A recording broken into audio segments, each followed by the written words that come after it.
السلام علیکم ورحمۃ اللہ وبرکاتہ۔ خطرناک عورت۔ سنا ہے جس عورت سے آپ کی شادی ہوئی تھی وہ بڑی خطرناک عورت تھی اور آپ نے ڈر کے مارے اسے طلاق دے دی تھی۔ برگد کے درخت کے نیچے کرسی پر بیٹھے ایک خاموش مزاج بوڑھے سے ایک منچلے نے مذاقیہ کہا۔ ساتھ ہی قریب بیٹھے نوجوان کی ٹولی نے آنکھوں ہی آنکھوں میں ایک دوسرے کو ہنس کر دیکھا۔ بنا ناراض ہوئے بغیر غصے کیے بابا جی کی طرف سے ایک مطمئن جواب آیا۔ اللہ بخشے اسے بہت اچھی عورت تھی۔ مسکراہٹیں سمیٹ کر ایک نوجوان نے ذرا اونچی آواز سے کہا، لیکن بابا جی لوگ کہتے ہیں وہ بڑی خطرناک عورت تھی، کیا نہیں؟ بابا جی کچھ دیر خاموش رہے، پھر کہنے لگے، کہتے تو ٹھیک ہی ہیں، وہ عورت واقعی بہت خطرناک تھی اور حقیقتاً میں نے ڈر کے مارے اسے طلاق دے دی تھی۔ نوجوان جوشیلے انداز میں بولا، یہ بات تو مردانگی کے خلاف ہے، عورت سے ڈرنا کہاں کی بہادری ہے؟ میں عورت سے نہیں ڈرتا تھا، میں تو اس سے ڈرتا تھا جس تک اس کی رسائی تھی۔ پرسکون جواب۔ نوجوان نے حیرت سے ایک دوسرے کو دیکھا۔ ایسی عورتوں کو تو جہنم میں ہونا چاہیے۔ لا حول ولا قوت۔ کہاں آپ جیسا شریف النفس آدمی، کہاں وہ عورت؟ اچھا کیا چھوڑ دیا۔ نوجوان کے لہجے میں غصہ تھا۔ بوڑھے کی متجسس زندگی کا پٹارا کھل کر سامنے آ گیا تھا۔ تجسس ختم ہوا، اب سب باری باری منتشر ہونے لگے۔ جانے والوں نے عنوان پڑھ لیا تھا، کہانی خود بنانی تھی۔ جو رہ گئے تھے وہ وہی تھے جو اصل کہانی جاننا چاہتے تھے۔ بوڑھے نے کہا، میں بھی ایسا ہی سوچتا تھا کہ اسے جہنم میں ہونا چاہیے تھا، تبھی میں نے اسے جہنم جیسی زندگی دی تھی۔ یہ تب کی بات ہے جب میں سرکار کے یہاں 1 روپیہ ماہوار پر لازم ہوا۔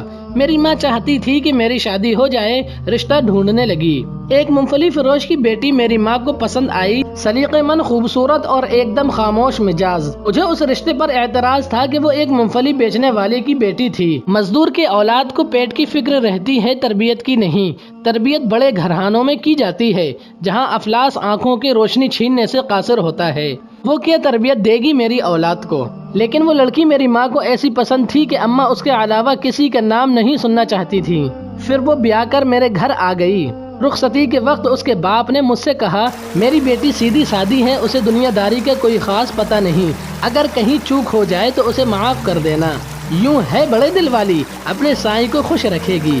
وہ بالکل ویسی ہی تھی جیسی میری ماں نے بتایا تھا، سلیقے مند اور تابع دار۔ بابا جی کی وہی گھسی پٹی بابوں والی داستان ہوگی، یہ سوچ کر 2 نوجوان اٹھ کر چلے گئے۔ بابا جی کہنے لگے، میری باہر دوستوں کے ساتھ صحبت کوئی اچھی نہیں تھی، ملازمت کے اوقات میں کھانا گھر سے باہر کھاتا، دوستوں میں بیٹھتا، رات گئے تک محفل چلتی، پھر گھر جاتا۔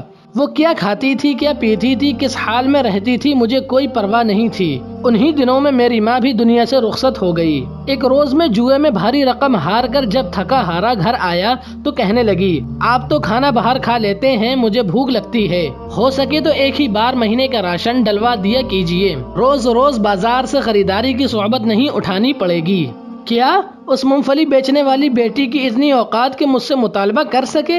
مجھے طیش آیا، ہونا تم کسی بہت بڑے باپ کی بیٹی تھی، تمہیں مہینے کا راشن اور خرچ چاہیے، اپنی اوقات دیکھی ہے؟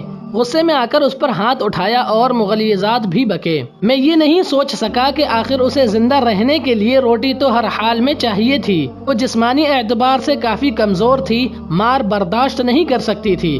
وہ 2 دن تک بستر پر پڑی رہی، مجھے اس کی بھی کوئی پرواہ نہیں تھی۔ پھر اس نے گھر میں ہی سینہ پرونا شروع کر دیا، ہاتھ کا ہنر اس کے کام آیا، یوں اس کی روٹی کا انتظام ہو گیا، اور میں یہ سوچ کر پہلے سے بھی بے پرواہ ہو گیا۔ ایک روز ایک ہمسائے نے مجھے روک کر کہا، دن میں جب آپ گھر نہیں ہوتے تو آپ کے گھر سے باتوں کی آوازیں آتی ہیں، میرے سوا میرے غیر کی موجودگی میں کون آتا تھا جس سے وہ اتنی آواز میں باتیں کرتی تھی؟ غصہ حد سے زیادہ تھا، بس نہ چلتا تھا کہ اسے جان سے مار دوں، لیکن میں بس ایک موقع کی طاق میں تھا۔ ایک رات پچھلے پہر کسی کی بولنے کی آواز پر میری آنکھ کھلی، چاندنی رات میں صحن میں پڑی ہر شے بالکل واضح طور پر دکھائی دیتی تھی۔ میں اٹھ کر دروازے تک آیا تو اب آواز زیادہ واضح تھی۔ وہ کہہ رہی تھی، سائیں صبح 1 روٹی کے لیے آٹا گھر میں موجود ہے، وہ 1 روٹی کھا کر چلا جائے گا، یہ سوچے بنا کہ میں سارا دن بھوکی رہوں گی۔ میری روٹی جب تک تیرے ذمے تھی تو عزت سے ملتی تھی، جب تو نے اپنے نائب کے ہاتھ دے دی تو روٹی کے ساتھ بے عزتی اور اذیت بھی ملنے لگی۔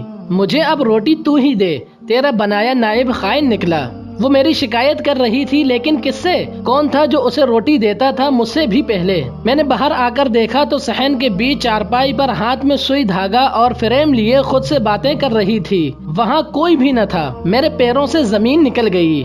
وہ خدا سے میری شکایت کر رہی تھی۔ وہ اس لمحے مجھے کوئی اور ہی مخلوق لگی۔ وہ بہت کم بولتی تھی، لیکن وہ کس کے ساتھ اتنا بولتی تھی آج مجھے سمجھ آ گیا تھا۔ وہ بہت بڑے باپ کی بیٹی تھی۔ کیسی عورت تھی جو افلاس کے ہوتے بھی خدا شناس تھی۔ میرا جسم خوف سے کانپ رہا تھا۔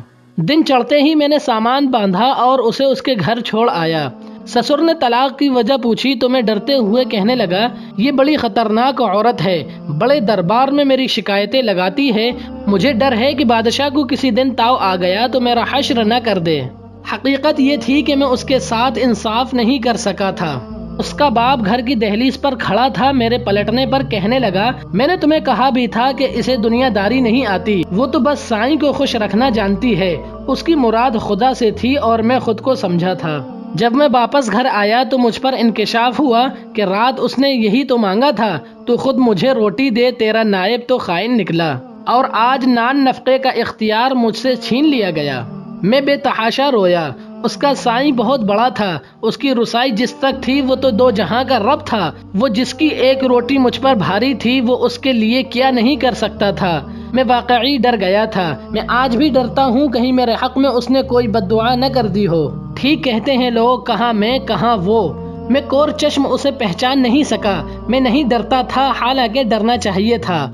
اس کے سائیں نے تو پہلے ہی کہہ دیا تھا، عورتوں کے معاملے میں خدا سے ڈرو۔